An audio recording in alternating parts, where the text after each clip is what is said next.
Good morning, friends. I'm back with some more rotten reads.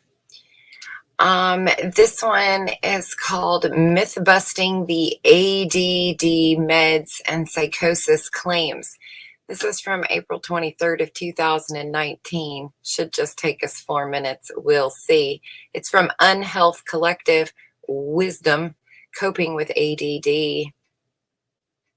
I'm going to have to scoot that over as that is far too small to read there across that farness. Here we go. Because I bring you both sides of the story, and I wanted to show you how much conflicting information gets passed around these things. I thought this was a great article as well. A recent much ballyhooed study revealed that teens and young adults who took Adderall or other amphetamines for their attention deficit hyperactivity had a higher risk of developing psychosis than those who received methamphetamine stimulants, including Ritalin. So Adderall is back on the list. This news alarmed parents, as these are the first-line medications for ADD. First-line medication means it's the first thing the doctor's going to prescribe for you. If it doesn't work, they'll move on to something else. This is not something parents should worry about, says Dr. Eugene. He's the director of developmental and behavioral pediatrics at the University of Miami Health System, who says that out of thousands of ADHD patients, he has, quote, seen this happen maybe 3 times. Maybe 3 times. What's more, when a psychotic symptoms do show up, usually sensory hallucinations, such as feelings of bugs crawling on the skin, the solution is simple: stop the meds, which then gets rid of the hallucinations and other sensations. Quote, if we see it in Adderall, we wait a day or 2 and try Ritalin, he says. It is important to experience it with, is it possible to experience it with both? Yes, but I've never seen it. It is estimated that about 10% of U.S. children are diagnosed with ADHD, a developmental disorder, whose symptoms include inattention, hyperactivity, a restlessness or impulsivity. Recommended drug treatment, if needed, calls for either methylphenidate, I'm not sure how to say these words, and amphetamine. But medication is just one line of intervention. Once a child is diagnosed, pediatricians may also recommend behavioral intervention and changes to home routine, as well as adjustments within the classroom. The study, published by the New England Journal of Medicine, followed 221,486 teens and young adults ages 13 to 25 with ADHD.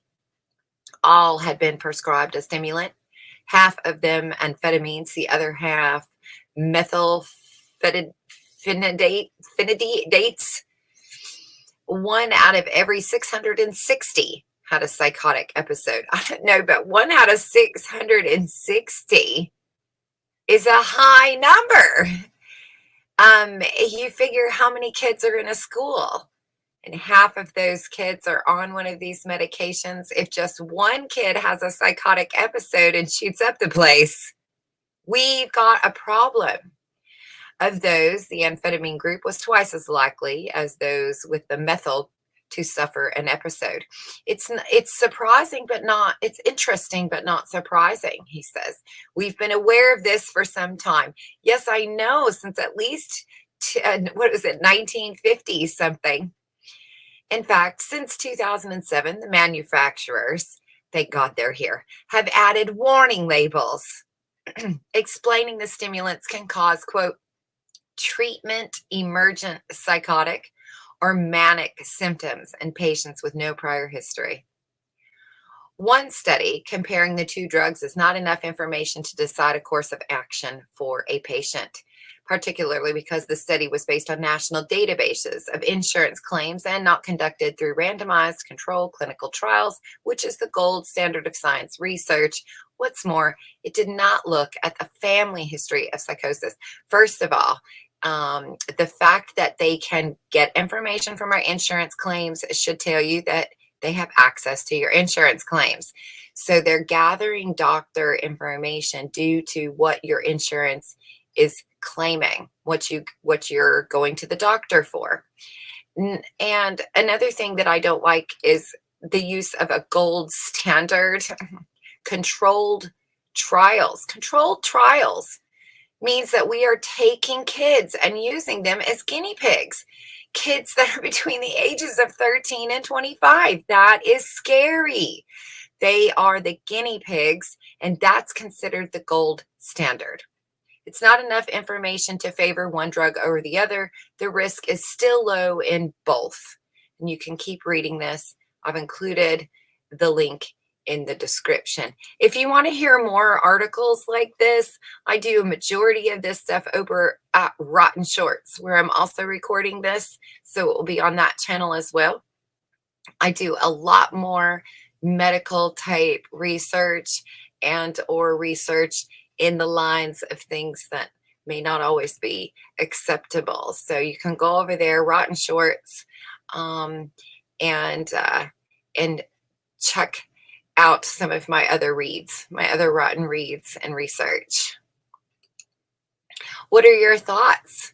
Do you agree with me? Do you disagree with me? Should there be huge warning labels, like they have on, bottles that say don't use this and then go operate heavy machinery?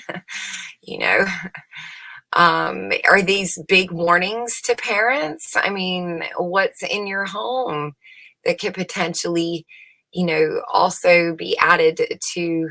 Are your kids wearing Michael Vick jerseys? These are the questions I'm asking. I've come across another crime of a teenager who had suddenly become, or in a matter of amount of time, become a little on edge seemingly. And it appears as if he was also taking some of these medications along with his experimental, normal adolescent drug experimentation with weed. And this boy particularly was trying spice, I think it's called. So when you have a behavior that's typical of an adolescent, adolescents being experimentative, they have ideas in their mind that they're invincible, and they have access to both prescribed and non-prescribed medications. What is this concoction creating? And what's really going on? And do we have the potential now that half the class is taking some type of medication, psych med or ADHD med or stress med, or I'm just feeling a little depressed med? Is this a disaster waiting to happen? And what happens to these kids when they become adults and they start adding other meds? I don't know, but doesn't sound too good. So share your thoughts. I look forward to seeing you over at Rotten Shorts. Yeah.